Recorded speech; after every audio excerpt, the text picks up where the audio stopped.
प्रताप सरनाईक यांनी वक्तव्य केलेलं आहे, दावा केलेला आहे आणि त्यांच्याच दाव्याला श्रीकांत शिंदे यांनी दुजोरा दिलाय।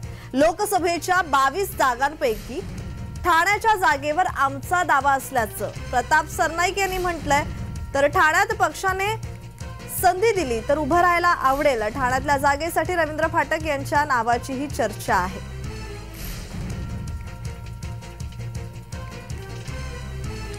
राष्ट्रवादी काँग्रेसच्या कोणाच्या कोट्यातून किती जागा द्यावा हा निर्णय हे वरिष्ठ घेतील आणि त्यानुसार धोरण ठरले जातील। परंतु ज्या 22 जागा आहेत त्यापैकी एक जागा ही ठाणे लोकसभा आहे, त्यामुळे ह्या जागेवर आमचा निश्चित दावा आहे। परंतु निर्णय मुख्यमंत्री एकनाथ शिंदे साहेब घेतील आणि तो जो निर्णय घेतील तो निर्णय आम्हाला सगळ्यांना मान्य असेल।